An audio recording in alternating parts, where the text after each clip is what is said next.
Hi everyone, the founder and editor of Practically Perfect PA. Absolutely delighted that you are joining the Managing It, that you are all well. First things first, please let me know I'm broadcasting live on YouTube, LinkedIn. It's always lovely to hear you and see and hear me okay, and where you're joining us from. We are delving into the hot topic. Let me see if I can fix that before we get going. Let's have a quick look at the settings here. It should be okay. Let me see if this makes a difference. How is that? Is the sound any better? Let me know again on the chat. It's always really helpful. Thanks, Emily. Thanks, Carolina. Let me know if you can actually hear me better. Does that help at all? Sound is on slow-mo. Sounds very fuzzy. Oh, okay. Well, I'll be quick and I'll see if I can fix this while I'm playing the video. Oh, it's much better. Fantastic. Thanks, Julie. Yay! It's so lovely. Thanks, everyone. That's better. Well, there we go. I'm not sure what happened there, but I'm glad that you can all hear me okay. So, yes, we are looking at setting expectations. So let's set some expectations in this webinar. I'm doing some, if you've joined the other webinars that I've run over the last couple of months, I normally do a presentation and then I do a Q&A. We are doing that today. But as we are going to be talking about in this webinar, I'm going to be talking about an upcoming event that we have, which is the Future Assistant, which is happening in May. I am going to share with you the session that I did at last year's Future Assistant Global Summit, which was about setting expectations. So I'm going to share the presentation with you. I'm going to join you on the chat. And then after the presentation has finished, I am going to be live doing a Q&A and talking about setting expectations with your executives and also with your colleagues as well. We can discuss expectations and how you manage them at all levels of the organization. So I'm going to play the video. It's about half an hour. And then I'm going to jump back on and I'm going to do the Q&A with you. And if you hang around to the end, I might also have a discount for the Future Assistant, which is coming up in May. So enjoy the next half an hour, enjoy the session, and I will be with you on the chat. And then I will jump back on live and answer any questions that you have. But for now, enjoy the next half an hour and enjoy the session.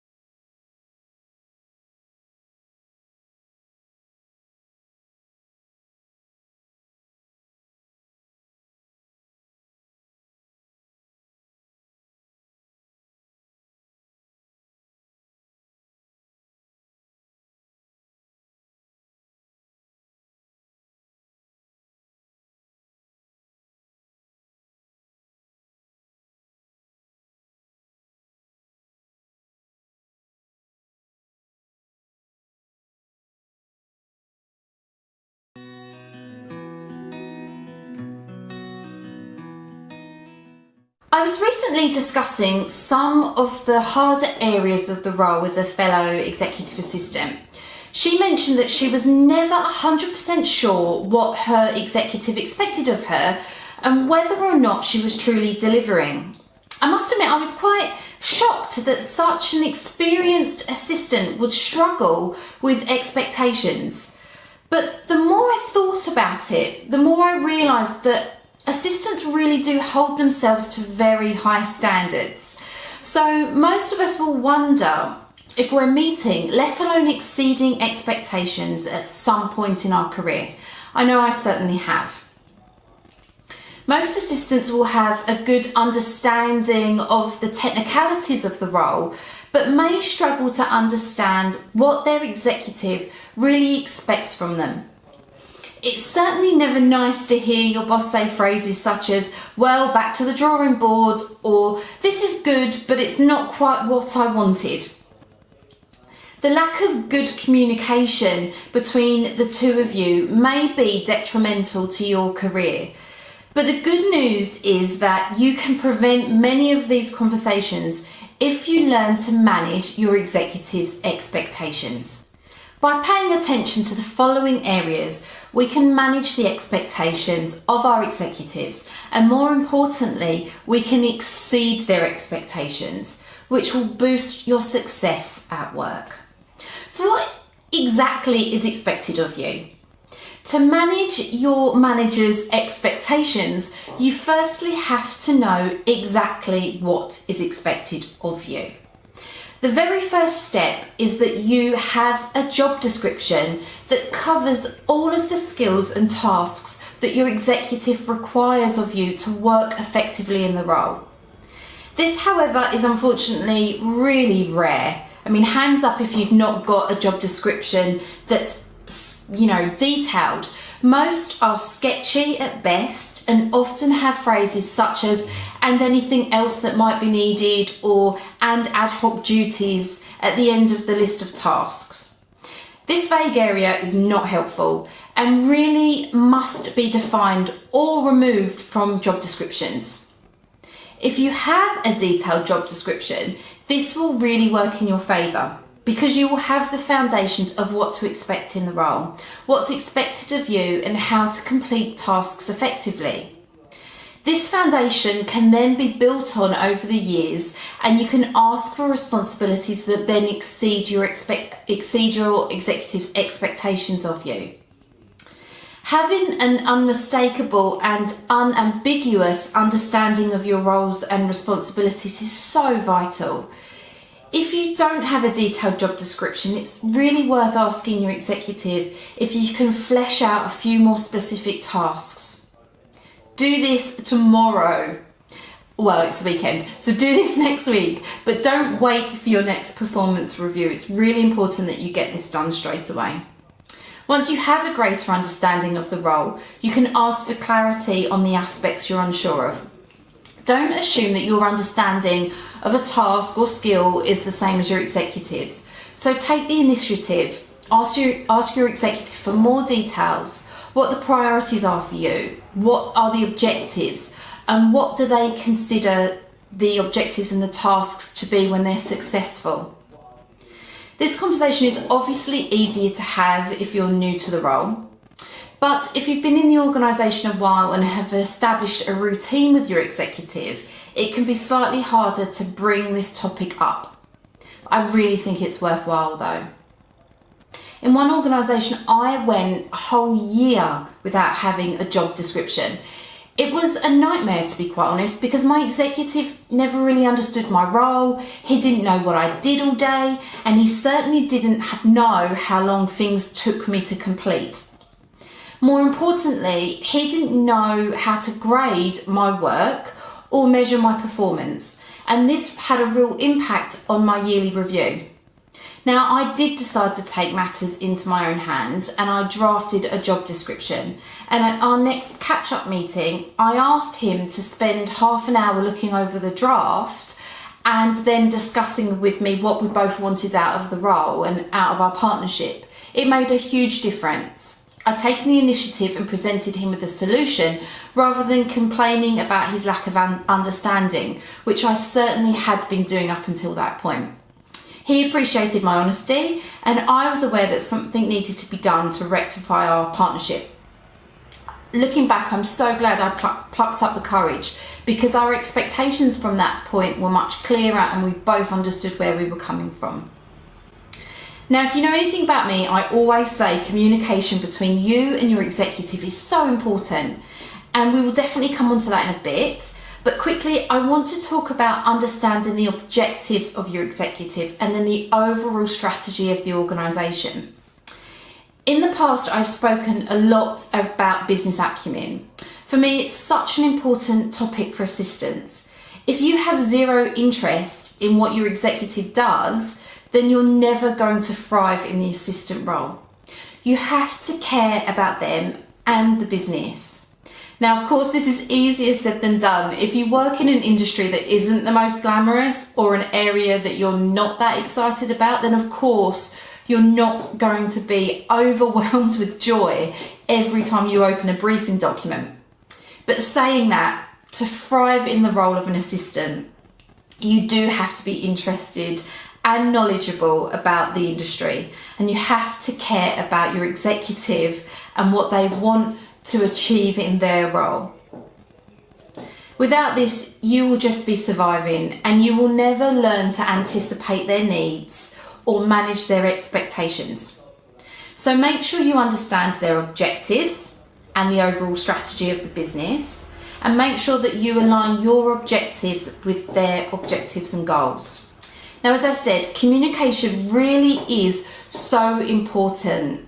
And in our strategic assistant course that we run on Practically Perfect PA, we spend a whole week looking at communication with your executive that the incredible Amanda Vinci, who you all know, teaches our students. So communication with your executive is key to everything.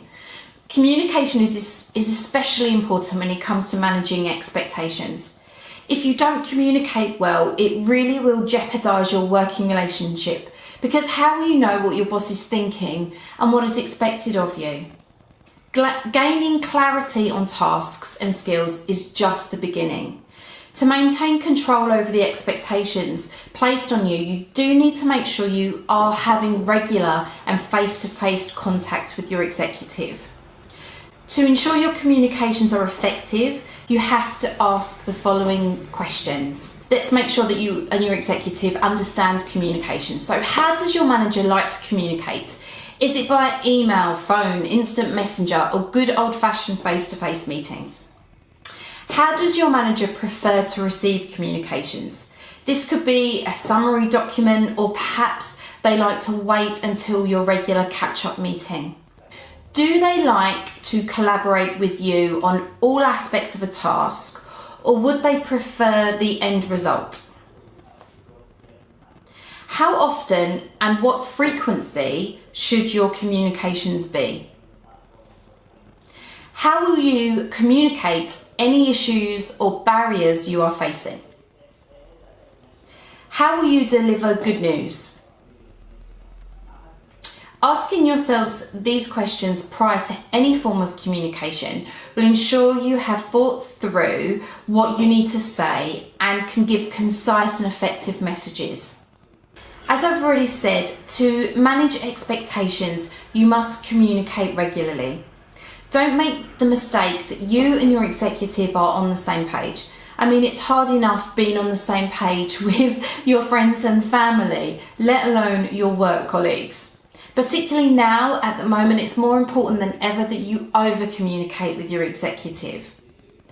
The only way you can ensure you understand what your boss wants from you is to continuously communicate with them and have an open and honest dialogue, particularly now that most of you are working remotely. Although sometimes it can be easier to bury your head in the sand and think, well, no news is good news, this is not going to help you in the long run. If you're worried that you're not meeting expectations, you have to speak to your executive. Otherwise, there will be misunderstandings and assumptions on both sides.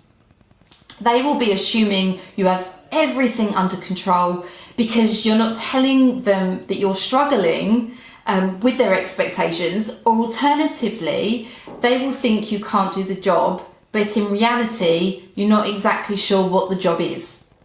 Let's face it, neither of those scenarios is good. So continued dialogue provides the opportunity to gauge progress. It ensures that you are making sure you're on the right track, and then you can adjust any actions that you need to take accordingly. If needed, you can ask for additional resources or change any deadlines on tasks. And by keeping your executive in the loop, you will ensure that they're aware of your progress, if that's good or bad. During your communications, don't be afraid to ask for help. As assistants, it's so easy for us to forget that our executives are there to offer guidance to us as much as they are to other members of staff. Just because we support them and we assist them, it doesn't mean that we can't ask their opinion or learn from their experiences. A good executive will offer advice and guidance when asked by their assistant. I mean, after all, it's in their best interest to make sure that you are exceeding in your role. So let's look at aligning your styles. So your executive has given you a series of tasks to work through. To meet their expectations, you will have to ask them some very specific questions. The answers will then give you the information you need to deliver what is expected of you. Make sure that you ask them the following. Okay, so what are the objectives of this project? Is it an ongoing project or is there a deadline for success? If you have a deadline, is it realistic? What are you being judged on here? Now, I say this with everything that when we're having conversations with our executives, don't let them get away with vague instructions. It's so important because it's so easy for them to do. You're there to support them, so they may spend less time explaining what they need from you than they would do with your colleagues. With long-term tasks such as diaries or email management, do the same thing. Define exactly how you want to manage their correspondence and their calendar. Make sure that you have clarity around these tasks. Again, have this conversation immediately if you haven't already. How else do you know if you're meeting their expectations, let alone exceeding them? If you've been working with your executive for a while, it's well worth having a review meeting to suggest new ways of working and any best practices that you've picked up either today at the summit or on other training courses or from colleagues or previous roles that you've been in. Going forward with all of your tasks, do work in ways to ask them what's expected of you by defining the specifics back to your executive, either with a follow-up email or during, if you've been asked to work on a project, during that initial project conversation. I worked with a personnel manager a few years ago that wasn't at all good at giving clear instructions or expressing her expectations. I think her method was that she would try to lead colleagues to the right answers rather than being direct. I think she felt it was a better management style.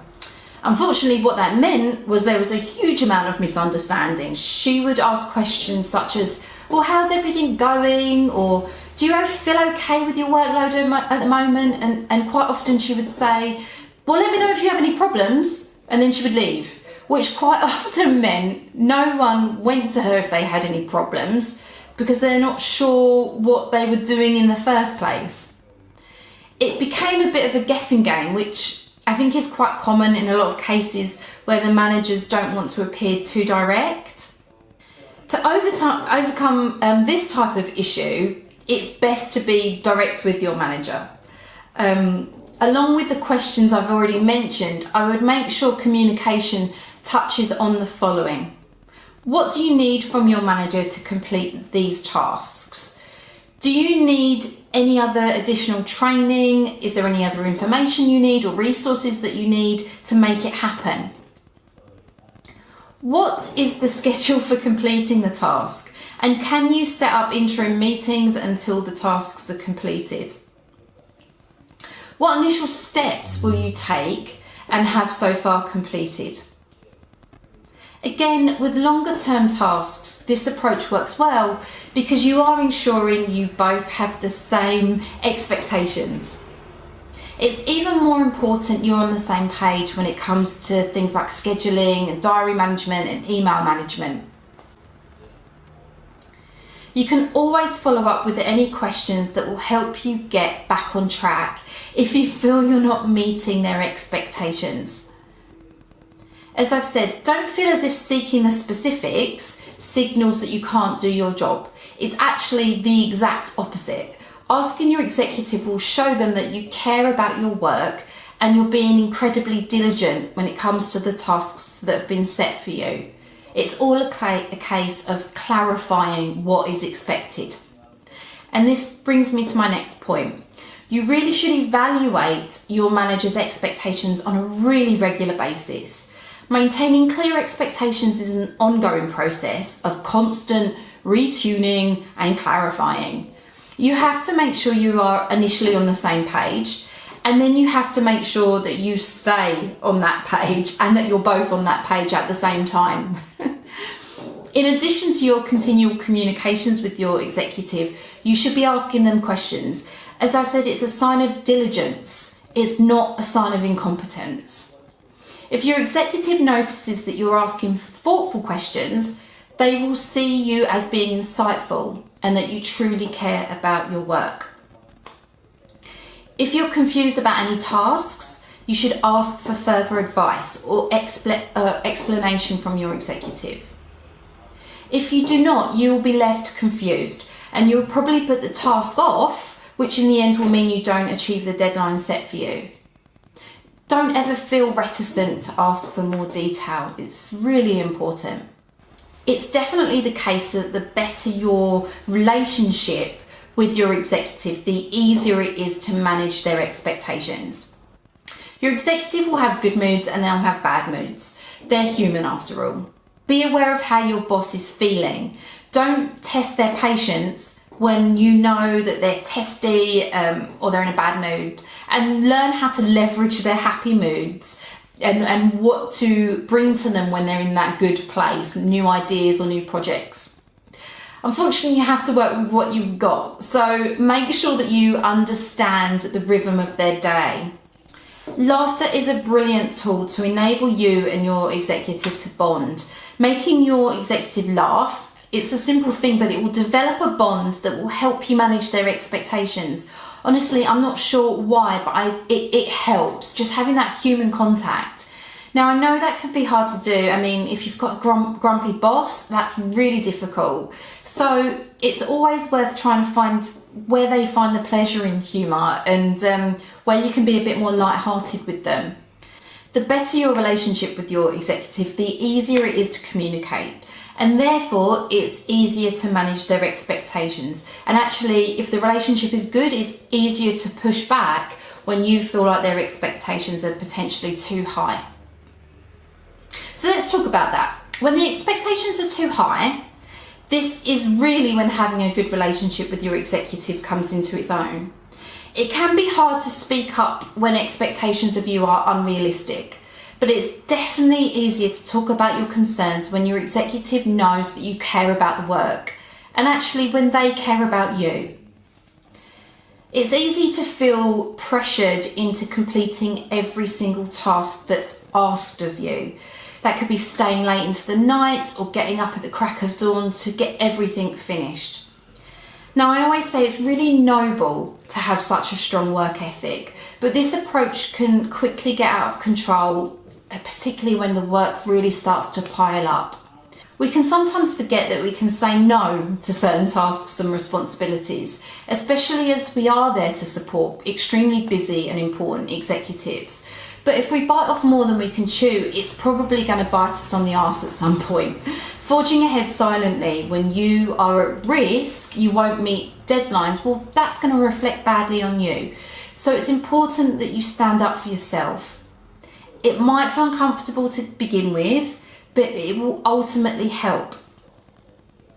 You don't want to fail in meeting expectations because you haven't been honest about those expectations.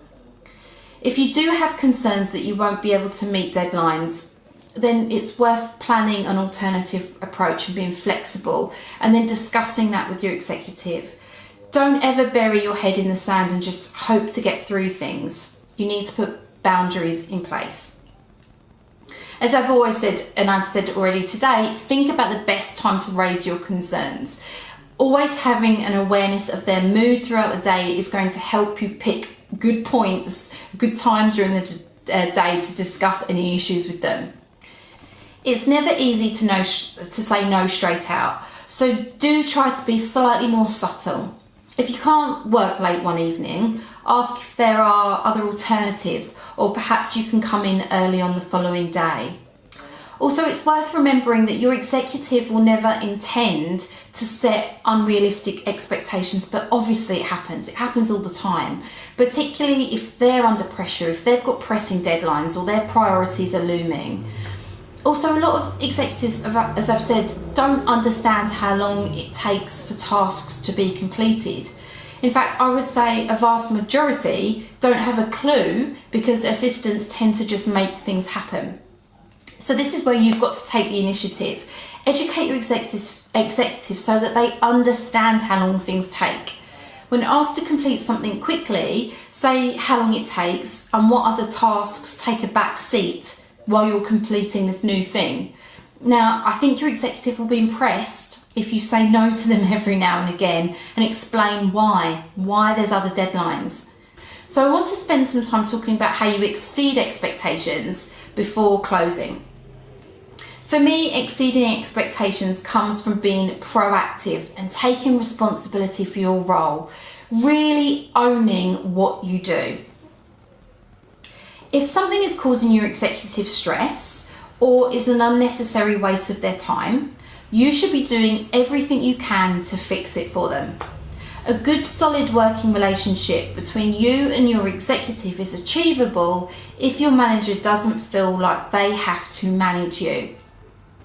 Now, don't get me wrong, they have to be a good manager who supports you professionally through regular catch-up meetings and feedback. As I've already said, that's super important. But on a day-to-day basis, you should be anticipating their needs and ensuring everything is running smoothly around them. So how do you anticipate needs? How do you ensure you are always one step ahead of your executive? I think it boils down to being proactive rather than reactive. For assistants, this can be fairly difficult to achieve because we work in a constant flux and often we spend the day putting out fires and reacting to other people's wants and urgent requests. I completely understand that. I have lived that. But for assistants, the ability to be proactive rather than reactive is such a strong skill, and it really does lead to you exceeding expectations. Why? Well, because you're not just doing the work that people are asking you to do, you're creating your own role, you're working on your own projects, and you're adding value where you see it.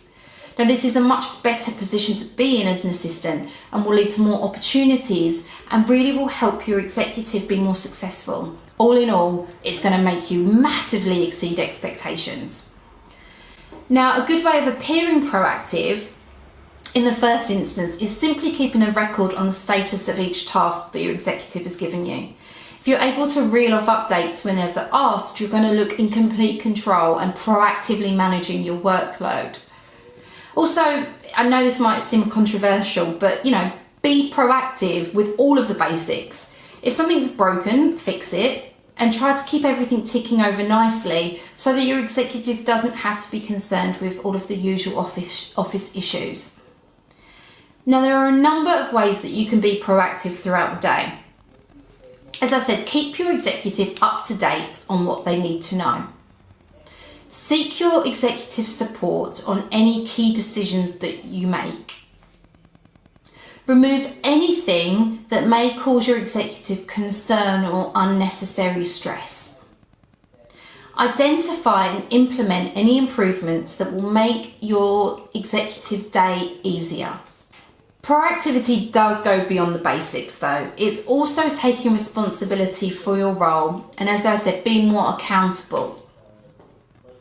So let's quickly look at things that you can do to be more accountable at work. It's a big question. So what do I mean by being more accountable, and why is it important for assistants when trying to meet expectations? For me, being accountable means taking control of your own success, managing your workload, your career, and your partnership with your executive and your colleagues. It means making decisions and taking ownership of the results. It's incredibly important for us to be accountable for our work, but for some reason this is something that we often struggle with. I think it harks back to the age-old problem that we see ourselves as just the assistant. That's right, I said it, just the assistant. That we don't have the authority to question things and make decisions. We're given work to complete rather than put forward our own suggestions. I think the term support staff doesn't really help either because it suggests that we're there to only offer support, do the things that are asked of us and not much more. Now, this, my friends, is a load of rubbish. The role is changing, it's changed. There are more opportunities for assistance than ever before, and we must be accountable for our own success. We really do. That's the only way we're going to exceed expectations. When you take control of your own workload and accept accountability for your actions and take real responsibility for what you're tasked with, well, the benefits are huge. Here are just a few differences you will find in your behaviour once you start to think about accountability within your role. You will set yourself goals. You will recognise that you are the expert at what you do. You will recognise the power that you hold within your organisation. Just 3 things and they're incredible, right? It's so worth being accountable. In terms of exceeding expectations, this is where you want to be. So I'm probably talking to the converted here, but the question is, where do you start? So let's have a look at how assistants can specifically be more accountable within the role. Let's have a look at these following things. So what tasks do you have control over? This is the first step to being more accountable. Have a look at all of the day-to-day tasks that are assigned to you. I bet there are loads. These are the tasks that you should have complete control over. Now, they may be minor things like picking up the post every morning when we were in offices, through to larger tasks like managing your executive schedule, attending meetings with them, and being that face-to-face contact with clients. For every task that you have complete control over, think to yourself, how can I make each and every task a complete success? What can I do to ensure the process attached to each task runs smoothly and is working well? So make a list of these tasks and spend some time making them more efficient. You're accountable for these tasks and you should take responsibility for their success. That's where having a job description comes in really handy. Be results focused. When you're more accountable for your actions, it will lead to you being much more results focused, which in turn makes you more valuable to your organisation and massively exceeding expectations. With everything you do, think to yourself, okay, what are the goals here? What are my objectives? What do I want to achieve? And what are the useful outcomes? This level of critical thinking is really beneficial to your business because you will constantly be looking for the return on investment in everything that you do. If you find you spend ages on a task that's not business critical, doesn't add any value, because, well, you're accountable to that task, you can adjust the process and therefore make it more effective. Also think about what areas you influence. There are a whole load of tasks that you may not have direct responsibility for, but you do have influence over. Again, if it helps, make a list. A task that springs to mind for me is working with suppliers. Okay, you might not necessarily be the person that signs the contract for new suppliers, but you do use them probably more than most. So again, take responsibility for your relationship, for this relationship with the supplier. Let your executive know if the supplier isn't quite working, or if they're great. Let other people in your organisation know so that they can benefit too. Be honest about what you're doing and where you are with tasks. Being accountable for your work doesn't just mean that you control the good stuff, it also means that you're honest when things aren't quite going right. That's again all around about managing expectations. If you decide to take more ownership of your work, then you have to put up your hand when you might fall behind with deadlines or you're struggling with something. Or again, all around managing those expectations, because this isn't a bad thing. If you're working on projects that push and challenge you, there will be times you need to seek advice from your executive, just like any other colleague or member of staff. Remember, you have to be accountable for all of your work. I remember one time I was working on a really brilliant company-wide project and I was super excited about it. And I spent loads of time on working on the details. I was enjoying all of the project management stuff. And then one afternoon, my executive called me into her office for a very quick catch up. And she told me, first of all, she told me that she was really proud that I was working on this big project. But then she said she noticed that I wasn't quite up to speed on my day-to-day tasks, and I'd missed a few things that I'd always done for her. She was completely right. I was having a really great time working on this new task and I was really focused on it, but I hadn't taken into account all of the other stuff that I was supposed to be doing. I let the ball drop. But being accountable meant I had to put my hands up, I had to apologise, and I had to say it wouldn't happen again. Being accountable for your mistakes absolutely sucks, but it is as important as being accountable for your successes. My final point to you is this. There is nothing worse than an executive that doesn't expect much from their assistant. Trust me, it's an uphill battle trying to convince them that you can do more. With a little insight and practical thinking, living up to your executive's expectations shouldn't be stressful. It should be an absolute joy. Having an executive that expects great things from you means that you can perform to a higher level and you can really excel in your role.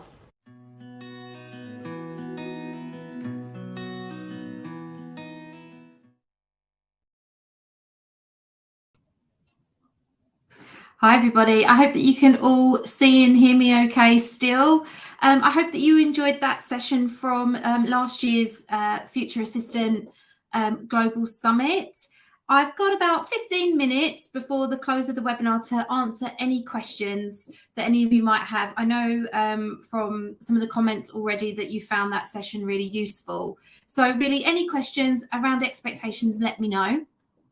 While I'm waiting for you to kind of gather your thoughts and get your notes together, I did say I had a special discount for those of you who are attending the webinar today. So here is the website address for the Future Assistant. Let us know on the chat if you've been before. It's coming up again in May. It's on the 11th and 12th of May. And we have got a discount for you. So at the moment, there is a discount in place, which is our early booking discount. But for our lovely attendees today, we have a further 15% discount. So all you have to do is pop that into the cart. It's FA2315, and that will give you an extra 15% off the price of the ticket. So as I said, it's on the 11th and 12th of May. We've got a variety of ticket options available for you. And yeah, I really, really hope that you can join us. It's a 2-day event. It's all live. We have an amazing, amazing selection of speakers joining us this year. We've got masterclasses, we've got workshops. It's all going on. So I really, really hope that you can join us for that. And hopefully this discount will help as well. Okay, so we've got a couple of questions. Yes, there will be a replay. This is on YouTube, it's on Facebook, and it's on LinkedIn, where it will remain. So if you want to catch it again, you can just go onto any of the Practically Perfect PA channels and you can see it again. We will also send you an email tomorrow with the slides, the discount code for the Future Assistant, and the link to watch the replay. So yeah, you will be able to watch this as often as you want. Yes, ask away. I get a lot of resistance and rather mean comments about my way of handling my job. Caroline is asking how to be more diplomatic and handle it. Let's pop that question up. Now, one of the things I always say when I run the webinars is please also feel free to add any comments or your kind of take on these questions, because I always feel like we can learn from each other. But it looks like I get a lot of resistance and rather mean comments about my way of handling the job. The first thing I would say is from who, because I think it kind of depends on how much you have to kind of care, depending on who it is that's being mean about it. I always say it's something that you've got to be open about in terms of communication when people don't understand what it is that you do. You are there to, as frustrating as it is and as time consuming as it is, one of the jobs of assistants is to teach other people how to treat us, and explaining what we do and having strong boundaries in place so that people don't disrespect the work that we do. So I think one of the tips I always say is have a series of pre-prepared statements that you've kind of practiced saying, so that when people are cruel about what you do or say derogatory things, you have responses that you have practiced and that you're comfortable saying. Because I think, like any challenging conversation or difficult conversation, when you've practiced it and you've got, you know, something prepared, that always helps overcome any nerves or I guess any issues that you might have speaking and standing up for yourself. So give me a little bit more background, and I'll see if I can answer that in any other way, but I hope that was helpful for you. Let's have a look what else we've got. I work as a private high net worth PA. Sometimes managing expectations are hard, and they expect me to just get things done. Any tips when they don't want to listen to the why and just want the result? Often makes it really hard to communicate why there is a delay. So that's really high expectations. That sounds really challenging, and yeah, I can understand why that would absolutely be difficult. I think it sounds like Emily, it sounds like you're doing a lot of the hard work by giving them the context and the why. I think it would be worth what I said in the presentation. I hope you found it helpful, is sitting down and having those open and frank conversations with your employers as to what their expectations are, so that you know from the outset what they are. So I think it would be worth saying to them, okay, what is some of the things that you need done where there is no delay? Like what things you need to be done that are 100% perfect? And then what things do you want done that maybe are 80% perfect or 60% perfect? What are the tasks that I do for you where you need it to be a really high expectation?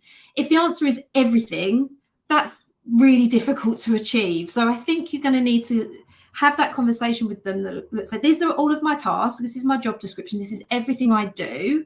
What are the things that are, you know, you need me to do 100% perfectly, without delay, super quick? And then what are the things that aren't as important in your mind? Because it might well be that some of the things you're doing and you're running around doing and getting, you know, really quickly done might not be as important to them as some of the other things. So again, I think it's about getting a little bit more understanding around where their expectations lie, because to do everything 100% of the time, 100%, you know, perfectly and quick, is those expectations are maybe too high. That's just my thoughts, but let me know if that helped, Emily. It's a difficult one when somebody's expectations are incredibly high. It's manageable, but it's knowing which things can be maybe not done to as high an expectation. Yep, so as I said, the replay is available, so I hope that helps. Let's have a look at this one. May I ask if any of the executives aren't communicating as much as I wish, what can I do to close the gap? Yeah, it's really difficult when you've got a executive that maybe doesn't communicate as much as you want or need. I always think, as I've said on the presentation, one of the things that is most important around setting expectations is communication. It has to be something that you manage. So what I would say is, are you having those one-to-one meetings with your executive? Are you having that one-on-one time with them so that you are able to then, during that block of time, get through the things that you need from them? As I said, when you have those meetings, you manage them so that you know what you're going in to ask, what results you need, what answers you need to get. So then when you leave that meeting, you've got the things that you need to move on in with the tasks that you have. So first thing I would always say is absolutely make sure you have a one-to-one meeting with your executive. If you have a look on Practically Perfect PA, we've got an absolute ton of resources that will help you get those one-to-one meetings, first of all, in the diary and in place, and then how you actually go about managing them. So yes, make sure that you've got one-to-one meetings. If that's still not enough, then I think the next step is that you need to work out why your executive, what's going on with your executive, what maybe is missing so that the communications aren't quite there. are they, disappearing and doing their own thing and you're not sure what's going on and you're not staying in the loop? There's a disconnect. So again, just take some time to work out what's going on with your executive and maybe why that communication isn't as effective as it needs to be for you. So I hope that helps. I think we've got a question around, Yvonne, let me know if that's for the future assistant. The prices they range. We've got different pricing for the future assistant. So we've got a post-event price, we've got a VIP price. It really depends on what you want from the event. But the post-event access starts at, in UK pounds, it starts at £125 for the post-event access. And then the standard price starts at £175. And then the VIP access is £225. We also take payments in euros and American dollars as well. Oh, brilliant, Yvonne. So yes, prices start for the post-event access at £125, and then the VIP access, which includes everything, including the live masterclasses and access to all the content for a year, that's £225. Hope that helps. Great. Please let me know if you have any more questions. I'm happy to answer them. We've got a few minutes. If not, let me know. If you've got any. If not, I will let you know what's coming up next with Practically Perfect PA. So our next event is the Future Assistant. That is in May. Before then, we have another free webinar which is taking place in April, and you can find all of the details for that on Practically Perfect PA and sign up as well. Our next virtual summit is taking place in July. We are always around. You can find us there's everything you can see there on YouTube. We are on LinkedIn all the time. We have a fantastic Facebook page. And you know where to find me. All of my details are on Practically Perfect PA. So if we don't have any more questions, I will close the webinar for this month. I hope that you enjoyed the session. I really hope that you can join us at the Future Assistant. We would love to see you there. And all of the information can be found on practicallyperfectpa.com/Future Assistant Global Summit 2023. Until the next webinar, have a fantastic time, and please do feel free to get in touch with me if you need anything. But for now, take care and enjoy the rest of your day.